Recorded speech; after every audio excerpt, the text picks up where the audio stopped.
I'm sitting here watching this right now, and I'm starting to think this son of a bitch is the killer. Or Jen. Someone attached to that family. Could be that crazy bitch right there. Could be this crazy bitch right here. Or could be this guy. I don't know. I'm gonna say Connor, and I'm only gonna attach this to the video if I'm right. But I don't know. I don't like you.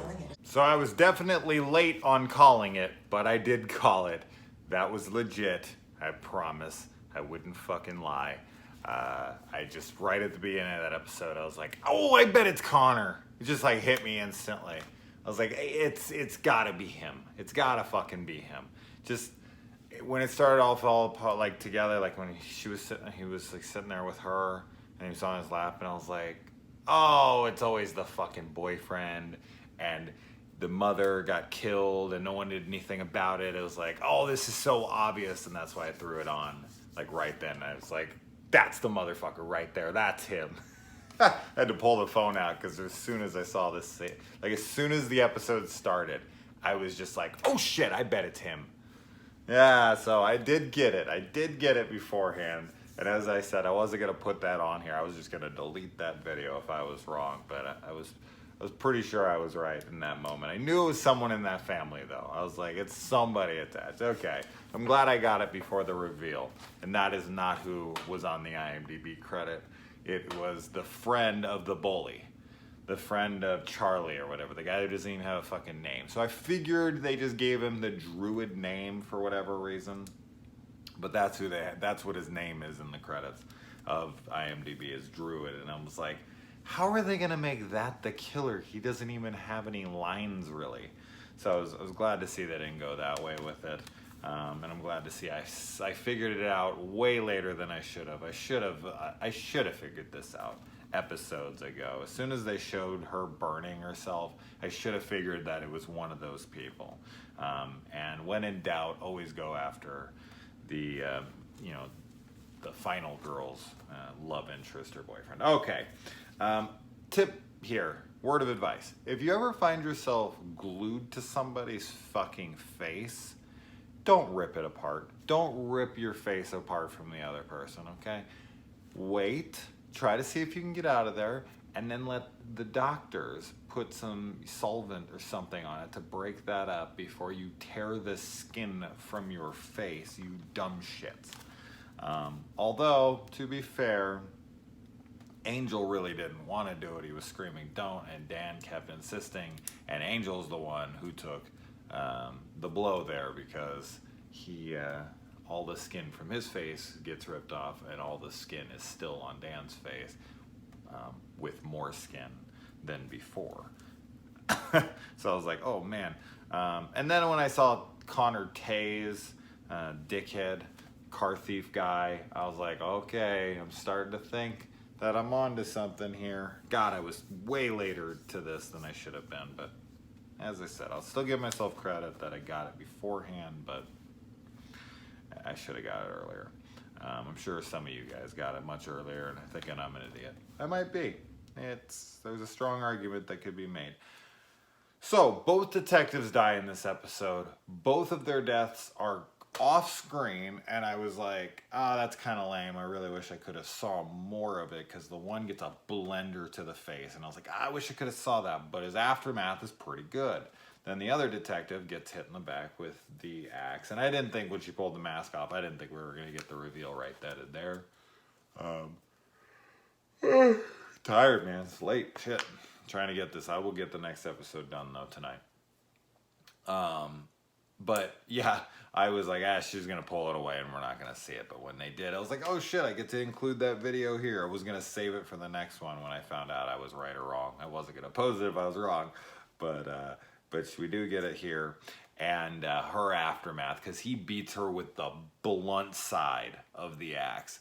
Boom, just right in her face, and then it shows the aftermath, and it is gruesome, man. It is this bloody hole with just like fragments of teeth all lodged up in certain areas of the soft tissue. It's a pretty good aftermath. kill there. I do wish, of course, I could have seen the blender kill as it was happening and the axe kill as it was happening. But with that, you probably need CGI. So the aftermath was pretty brutal anyway. I know that there will probably be some people who give me shit for this, but I can't help it. I can't stand when people stay with abusive partners. I just, like, when he comes to the door and he's like, "Are you okay?" And she's like, just go. And then he tases the guy and she is like, "You don't do that. Oh my God, it's just gonna make him worse." I struggle very, very hard with that stuff. I've been a party to stuff like that where, like, I've been at a bar and I've seen a guy smack his girlfriend around and I'm on top of the guy instantly, you know, like I'm always the idiot that sticks up for the person at the bar or breaks fights up. I'm always the guy. I cannot believe I'm still alive. I should have got knifed or shot or something at one point, but I never did, thank God. But I have stepped in on that stuff. And, you know, some girls are thankful because if you go to the bar, and I hung out at the bar all the whole time, you can definitely see getting guys. Now, usually what happens is if a guy's handsy with a girl and she doesn't really know him or they just started dating or something, especially if she doesn't know him, then she has no problem with you coming in, you know, pushing him aside, throwing him away, grabbing him, pulling him outside, whatever. She's fine with that. But if they've been dating a long while and he's been an abusive guy for a while, they're still for a reason, and they're the ones that protect. Don't hurt him, don't hurt him. Oh my God, I would never hit a woman, but in those moments, you're just like, you're so fucking stupid. You just, anyway, okay. All right, I'm not gonna go too off on that, but when she was doing that, like, don't, like, I guess I can get it. She was trying to protect him and just leave. Just fucking leave, no matter how bad you think it is. Walk away. As soon as a guy hits you, as soon as a guy's abusive to you, anyone out there who's like that, you don't have to stay with them and you don't deserve it, okay? Walk the fuck away. You're better than that. All right, anyway. Just enrages me every time I see it. Stick up for your fucking self. All right. Now, Dan here finds the room filled with bodies. And we find out that the bodies have been lighting the furnace that's been keeping them all warm. So they've been living off of the blood of the deceased. And that's about it. I mean, it's really sad that Sadia here, you know, in her culture, she has to have a connection with somebody before she'll even kiss them. Like, they have to really know each other, and she's not sure if she can wait, but she knows that Connor is definitely the most likely candidate as of the moment. He's the only one that she trusts. After coming from this war zone, watching her fucking family die and whatnot, and opening up enough after everything that has happened, witnessing, you know, the death of someone in her building, and then a bunch of murders in her place, and all the racism and the hatred towards her and all of that, and then here she goes to open up to this guy last minute, and boom, he freaking pulls the rug out from under, and he's gonna be the killer.